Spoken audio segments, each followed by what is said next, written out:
India എന്ന മഹാരാജ്യത്തിന്റെ പേര് പോലും മനസ്സിൽ വിചാരിക്കാൻ പോലും ഭയപ്പെടുന്ന രീതിയിൽ പാകിസ്ഥാൻ ആയിട്ടുണ്ട്.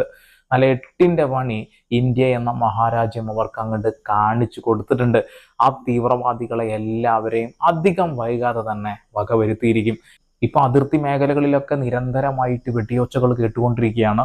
ഒരു സമാധാന അന്തരീക്ഷം നിലനിന്നിരുന്നു അല്ലേ? ആ അന്തരീക്ഷം എല്ലാം ഇപ്പോൾ വലിയ രീതിയിൽ പ്രശ്നങ്ങളായിക്കൊണ്ടിരിക്കുകയാണ്. ഇങ്ങനെ ഒരു വിഷയം വന്നപ്പോഴാണ് ഒരു പക്ഷേ ഇന്ത്യയിലെ ജനതയുടെ ആ ഒരു സ്നേഹം നമ്മൾ മനസ്സിലാക്കുന്നത്. പക്ഷേ ഇതിനിടയിലും കലക്ക് വെള്ളത്തിൽ മീൻ പിടിക്കാൻ ഒരുപാട് നാറികൾ ഇറങ്ങിയിട്ടുണ്ട്. നിങ്ങൾ ഫേസ്ബുക്കോ ഇൻസ്റ്റഗ്രാമോ ഒക്കെ ഇത്തരം വീഡിയോസ് ഒന്ന് പരിശോധിച്ചാൽ മതി, കൃത്യമായി മനസ്സിലാക്കുന്നതിൻ്റെ അടിയിൽ കെട്ടുന്ന കുറെ നാറികൾ കെട്ടുന്നതിനെ പുഴുത്തരിക്കുന്നുണ്ട്, അനാവശ്യമായി പ്രശ്നങ്ങൾ ഉണ്ടാക്കുന്നുണ്ട്. എന്തായാലും നമുക്ക് ഈ വീഡിയോ തുടങ്ങുന്നതിന് മുന്നേ ഹാഷ്മി ഒരു ഇൻട്രോ വീഡിയോ ഇട്ടിട്ടുണ്ട്. ആ വീഡിയോ ഒന്ന് കാണാം. ഓരോ ഇന്ത്യക്കാരും പറയാൻ ആഗ്രഹിച്ച വാക്കുകൾ തന്നെയാണ്. ഒന്ന് കേൾക്കാം.